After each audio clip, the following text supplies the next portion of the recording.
Ecuador has become one of the most democratic countries in Latin America. It has seen a dramatic reduction of poverty and a constant economic growth since the start of the Citizens' Revolution 8 years ago. Now, the people's government is under attack.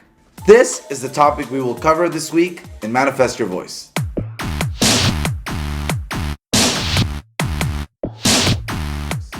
Ecuador had historically been dominated by an anti-democratic elite serving foreign interests of hegemonic countries, thus in the last 3 decades implementing neoliberal policies benefiting foreign corporations and affecting the well-being of the majority of the Ecuadorian population. Due to these policies, the country faced over a decade of permanent turmoil due to the people resisting the neoliberal agenda of selling out the country. This led to 3 presidents being toppled by the people in less than 10 years, leading to the elections in 2007 of the current president of Ecuador, Rafael Correa, who holds a PhD in economics, and finally achieving stability for the country and the return of democracy through the Citizens' Revolution. Central to stronger growth was the tripling of social investments, which now accounts for 15% of the country's GDP, along with the safeguards to ensure the wealth is being successfully redistributed to benefit all Ecuadorians. As a result, poverty index has fallen by 1/3, with over 1.1 million lifted out of poverty since 2007.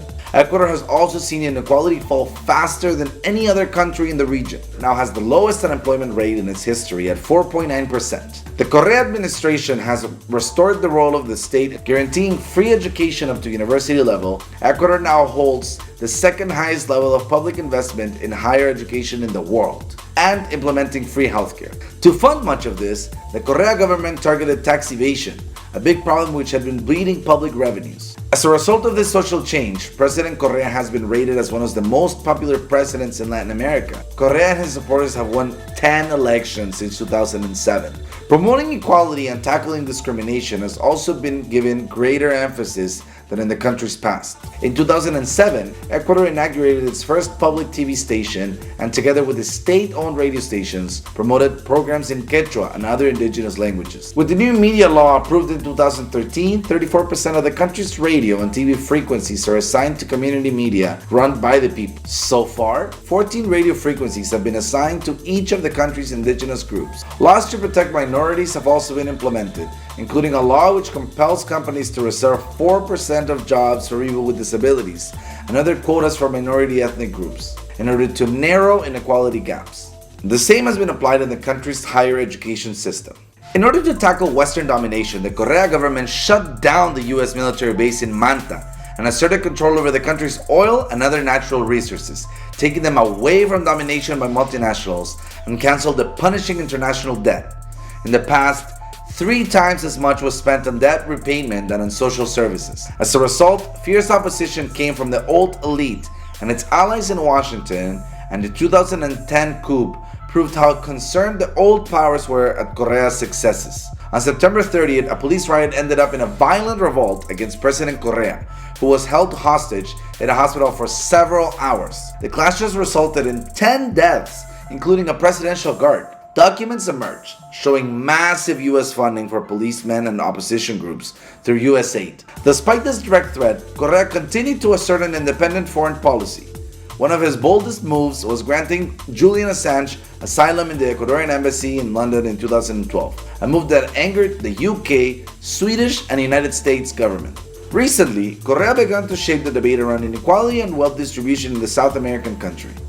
How can we call a country a democracy if less than 2% of families own 90% of big businesses? Asked Correa across various social media platforms. As a clear attack on the Citizens' Revolution, the opposition claims that 2 new bills aimed at addressing inequality and the concentration of wealth will impact poor and middle-class families. President Correa opted to temporarily withdraw the bill in an effort to promote a national debate around these new measures to be able to provide the people a fair say in this matter. As President Rafael Correa said in 2014, people must prevail over capital, adding that politics is about whose interests government serves, elites or majority, capital or humankind, the market or society. Policies and programs depend on who holds the balance of power.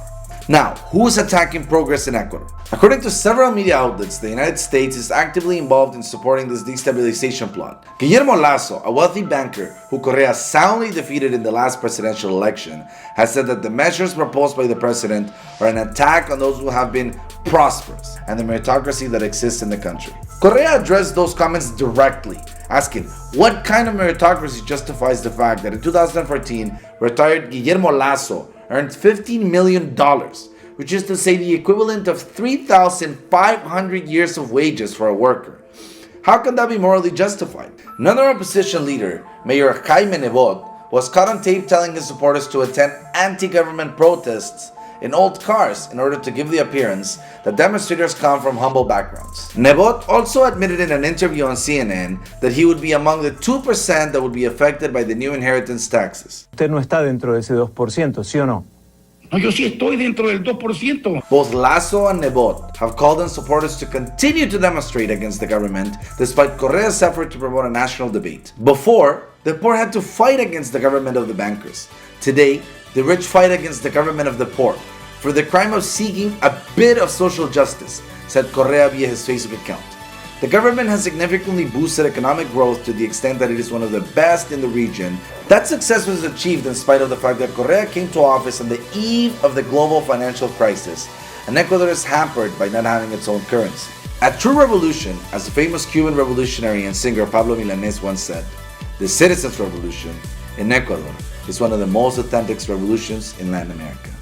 Don't forget to like us on Facebook and follow us on Twitter.